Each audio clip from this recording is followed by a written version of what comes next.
ಕಾಂಗ್ರೆಸ್ನಲ್ಲಿಗೆ ಸತ್ಯವಂತರಿಗೆ ಕಾಲವಿಲ್ಲ ಅಂತ ಹೇಳಿ ವಿಧಾನಸೌಧದಲ್ಲಿ ಬಿಜೆಪಿ ಎಂಎಲ್ಸಿ ಸಿಟಿ ರವಿ ಹೇಳಿಕೆಯನ್ನ ನೀಡಿದ್ದಾರೆ. ಕಾಂಗ್ರೆಸ್ನಲ್ಲಿ ಪ್ರಜಾಪ್ರಭುತ್ವ ಇಲ್ಲ, ಇಲ್ಲಿ ಸರ್ವಾಧಿಕಾರ ಮಾತ್ರ ಇರೋದು. ಸೋನಿಯಾ ಕುಟುಂಬದ ವಿರುದ್ಧ ಯಾರೂ ಮಾತನಾಡಬಾರದು ಅಂತ ಹೇಳಿದ್ದಾರೆ ಸಿಟಿ ರವಿ.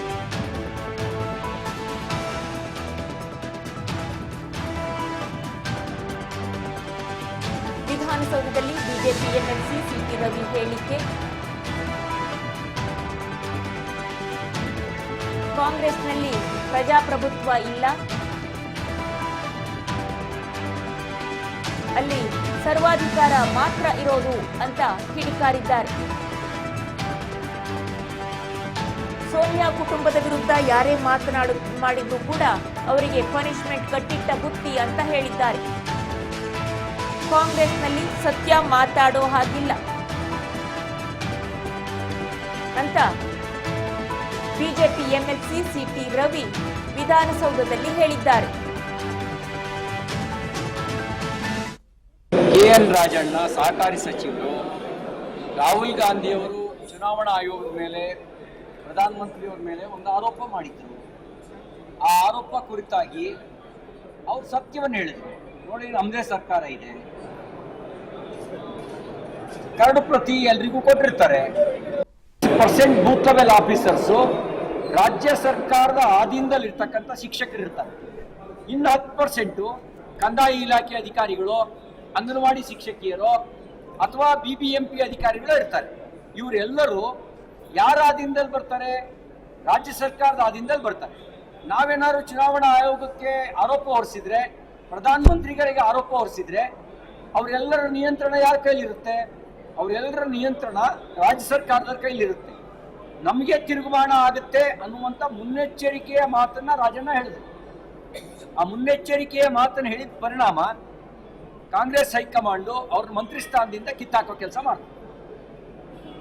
ದಲಿತ ಆದ ಕಾರಣಕ್ಕೆ, ST ಆದ ಕಾರಣಕ್ಕೆ ಅವ್ರನ್ನ ಮಂತ್ರಿ ಸ್ಥಾನದಿಂದ ತಕ್ಷಣ ತೆಗೆದುಹಾಕಿದ್ರು. ಇದು ಕಾಂಗ್ರೆಸ್ ಪಾರ್ಟಿ ದಲಿತರನ್ನ ನಡೆಸ್ಕೊಳ್ಳೋ ರೀತಿ.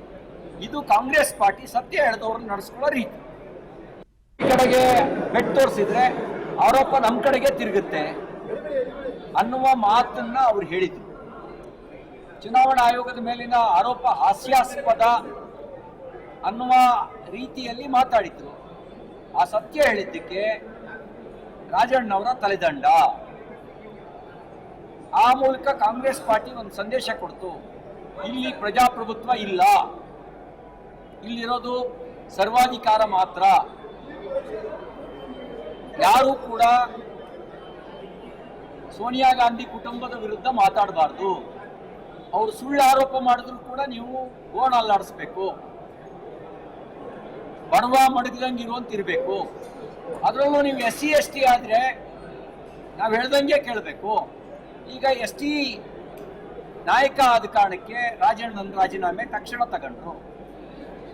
ಅವ್ರು ಬಲಾಢ್ಯರಾಗಿದ್ರೆ, ಬಲವಾದ ಜಾತಿಗೆ ಸೇರಿದ್ರೆ ಇಷ್ಟು ಬೇಗ ರಾಜೀನಾಮೆ ಕೇಳ್ತಿರ್ಲಿಲ್ಲ. ಅವ್ರು ST ಸಚಿವ, ಅದಕ್ಕೆ ರಾಜೀನಾಮೆ ತಗೊಂಡ್ರು. ಸತ್ಯ ಹೇಳಿದ್ರು, ಅದಕ್ಕೆ ರಾಜೀನಾಮೆ ತಗೊಂಡ್ರು. ನೋಡಿ, ಸಿದ್ದರಾಮಯ್ಯನವ್ರು ಬಹಳ ಬುದ್ಧಿವಂತರು, ಅವರಿಗೂ ಗೊತ್ತು. 14ರಲ್ಲಿ ಚುನಾವಣೆ ಆದಾಗಲೂ ರಾಜ್ಯದಲ್ಲಿ ಕಾಂಗ್ರೆಸ್ ಪಾರ್ಟಿಯ ಸರ್ಕಾರವೇ ಇದ್ದಿದ್ದು. 19ರಲ್ಲಿ ಲೋಕಸಭಾ ಚುನಾವಣೆ ಆದಾಗಲೂ ಕಾಂಗ್ರೆಸ್ ಬೆಂಬಲಿತ ಸರ್ಕಾರವೇ ಇದ್ದಿದ್ದು. 24ರಲ್ಲಿ ಲೋಕಸಭಾ ಚುನಾವಣೆ ಆದಾಗಲೂ ಕಾಂಗ್ರೆಸ್ ಸರ್ಕಾರವೇ ಇದ್ದಿದ್ದು. ಮತದಾರರ ಪಟ್ಟಿಯನ್ನ ತಯಾರು ಮಾಡೋದು ಯಾರು? ಚುನಾವಣಾ ಆಯೋಗ ಅಲ್ಲ. ಚುನಾವಣಾ ಆಯೋಗ ಕೇಂದ್ರ ದೆಹಲಿನಲ್ಲಿ ಒಂದು ಆಫೀಸು, ಬೆಂಗಳೂರಲ್ಲಿ ಒಂದು ಆಫೀಸು, ಬೇರೆ ಏನಿದೆ ಅವ್ರ ಹತ್ರ? BLO